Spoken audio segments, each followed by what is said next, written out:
Hey, what's up guys? Gavin Peacock here from Flip Society.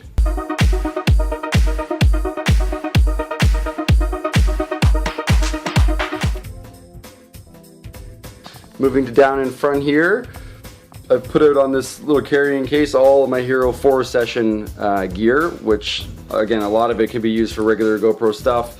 Then obviously the cases are different, so that's only going to work for the little tiny Hero 4 Session Cube camera. You guys saw my unboxing video for that. I don't think I'll ever do an unboxing video, but that was one of them up, and I don't have to go through too much stuff. I do like that they're now switching into using more aluminum components versus plastic, just for longevity and durability.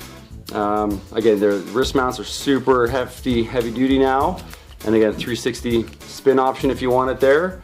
What else do I like? They got two different cases. This one is bullet mountable, I call it, I guess, in the idea of a shotgun barrel, and you can stick this, I guess it really works well on the edge of your helmet, versus this guy kind of takes up too much space and sticks out too far. This mount is directly behind the camera. Clamp that bad boy down. So instead of a side-mounted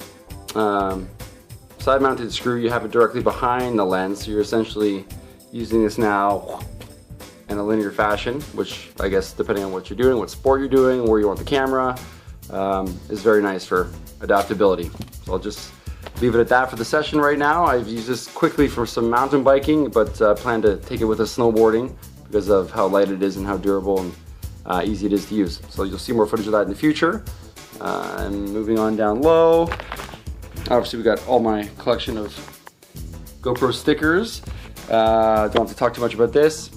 I have so many little mini SD cards floating around now that I have two pouches, one for the bigger old school SD cards and one for the smaller SD cards. I keep them all in there to keep packaged, and that of course is when they're with me and in the house. When I get into all the cases, obviously they all get spread out, they get put into the cameras, and that's where I keep them. Gotta stay orderly. I got the Wi-Fi remote. I have my two little charging options here. This is for the car, USB. I can plug into a double battery dock and sit that in the cup holder in the car. Obviously you can do it anywhere else as well. Even just wall mounts works. I got some various cases. Have all my camera cases here, and then I have my cameras up top. I found 5 of them. I know I have more. And I've lent one out to a friend. So there's not all of my collection here, but I'll get into the cameras in a sec. Sliding down, we got batteries and some extra batteries I've purchased. A lot of kids ask me about going on trips or going on races, how many batteries to take, or how my batteries last so long, and the secret always is you're taking extra batteries. I keep them in Ziploc bags, so when the first battery dies, you can just swap these out, keep them dry, and keep your camera rolling.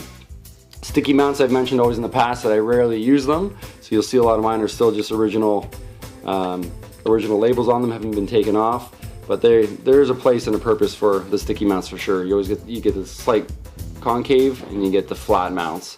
So there's 2 different versions there. Surfboards, hoods of ATVs, tops of helmets. Yeah, there's always a point for it.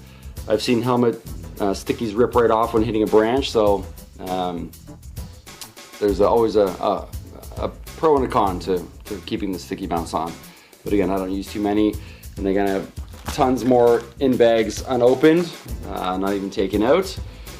This guy shouldn't be here. So then up here we have the pile of what I always refer to as just Lego bits, or the 90-degree turners. Again, every time you get a new camera, you're gonna have a million of these laying around, but it's always good to have them always in one little pouch, and you never know how many of them you need to make a weird bend or an angle to get your GoPro sitting the right way. So I find them annoying, but they're always needed. And again, the long screws as well, short screws versus long screws. You always want to have a nice selection of those laying around. Spare parts always count. And then up here I have, I think I mentioned these in my other videos, I had a cool 3D printing company send me these 3D printed accessories. So this I thought was very neat, and told them to send one to me, which is just a death spike into the ground. GoPro sits on top. I've used this on the side of half pipe walls to get super low lying angles. This octopus mount you can use to flare out to get really low to the ground as well.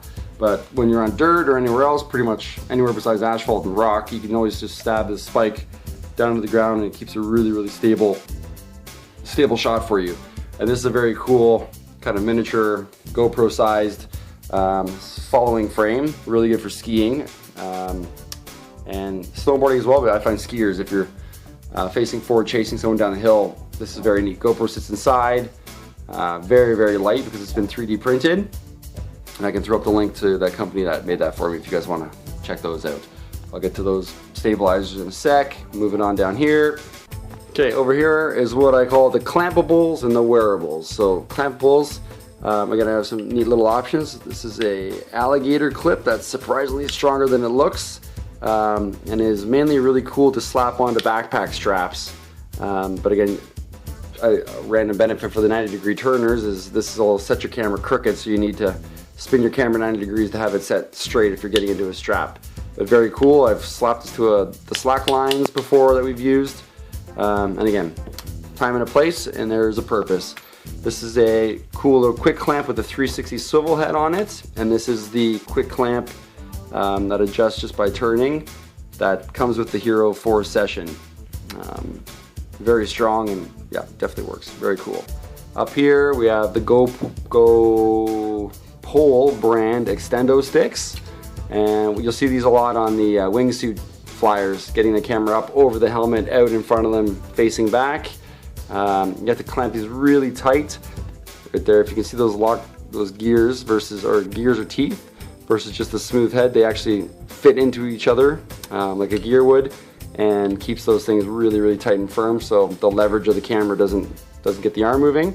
So yeah, again, depending on what you're doing, I always love those extender sticks. In the pool noodle and duct tape, again, when the camera sits on top, doesn't matter how ugly the bottom is, camera can't see it, but if it rips off of anything you're doing with water sports, it's gonna float. And again, the green for us in Ontario lets us see it in our waters.